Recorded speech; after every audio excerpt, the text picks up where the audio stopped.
আসসালামু আলাইকুম সবাইকে। সবাই কেমন আছেন? সবাইকে জানাচ্ছি শুভ সকাল। আজকের ভিডিওটা সকাল থেকে শুরু করলাম। তো কালকে আমি পেঁপে বাগান থেকে পেঁপে আনছিলাম, আপনারা সবাই দেখছেন।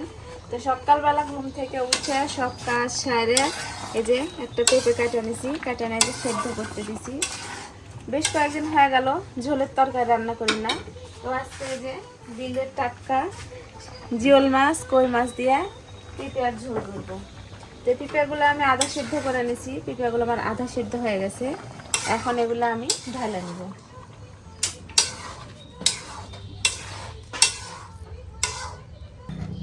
তো এই যে পেঁপে আমার হয়ে গেছে, এগুলো নিয়ে আমি একবারে ঢালে দেবো।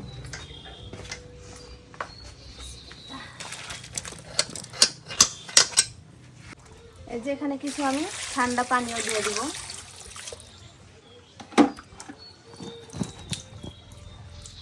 এগুলা ঠান্ডা হয়, এখন যে আমি মাছগুলা হালকা করে ভেজে নেব।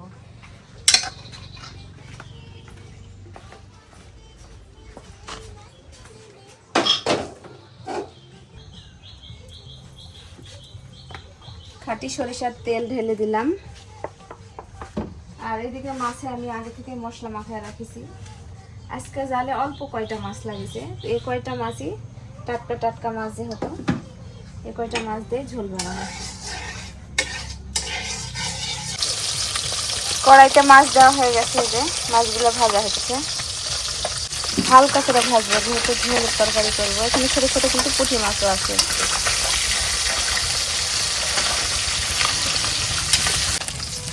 মাছ ভাজা হয়ে গেছে আমার।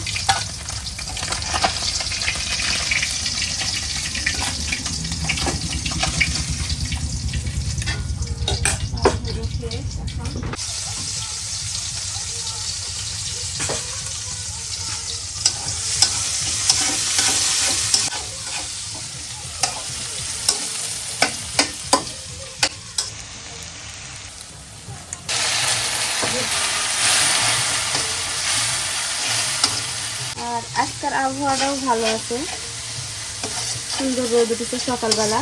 তাই সকালবেলা ওঠা আগে আমি যত ময়লা কাপড় চোপড় ছিল সব ধুয়ে দিচ্ছি। এখন ঢাকা দিয়ে মশলাটা একটু কষায় নেব।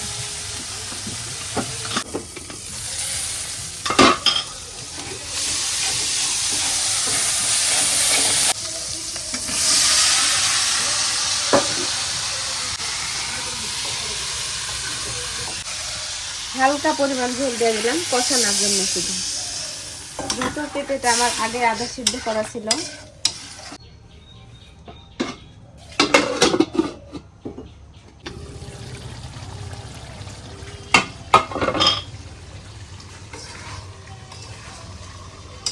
মাশাআল্লাহ, তরকারির কালারটা কিন্তু খুব সুন্দর আসছে। একটু নেড়ে চেড়ে আবার ঢেকে দেব।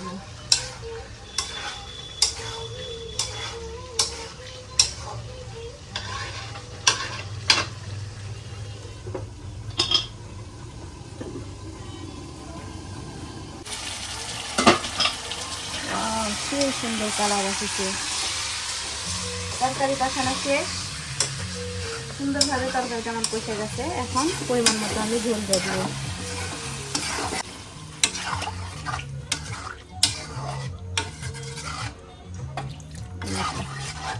বেশি একটা ঝোল দিব না, তরকারির ঝোলটা যাতে একবারে গাঢ় গাঢ় হয় সেরকম ভাবে ঝোলটা আমি রেখে দিব। এখন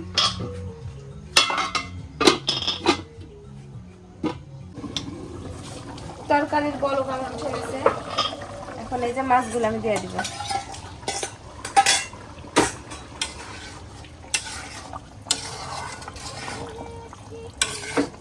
মাছ দেওয়ার কিছুক্ষণ পরেই তরকারি আমার হয়ে যাবে। তরকারি একটু চাখানি,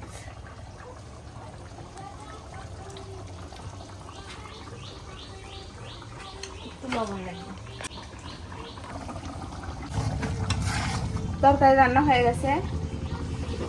এখন আমি ধনিয়া গুঁড়া আর জিরার গুঁড়া দিয়ে নামিয়ে নেব।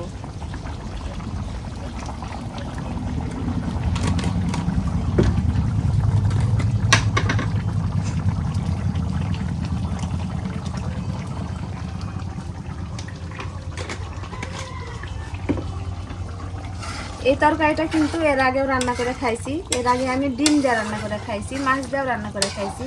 তো আসলে এই তরকারিটা খাইতে কিন্তু অসাধারণ। আপনারা কে কীভাবে তরকারি রান্না করেন জানি না, তবে পেঁপে যদি একটু কাঁচা হয়, মানে আধা পাকা না হয়, তাহলে সেই পেঁপেটা আমি এভাবেই রান্না করি। প্রথমে কাইটা হাফ সেদ্ধ করে নিই, তারপরে রান্না করি। তো তরকারিটা কালার মাশাআল্লাহ সুন্দর আসছে, আর তরকারিটা খাইতেও আমার মনে হচ্ছে ভালো হবে। তো আমার আজকের মতো ভিডিওটা এই পর্যন্ত। সবাই ভালো থাকবেন, সুস্থ থাকবেন, সবাইকে জানাচ্ছি আল্লাহ হাফেজ।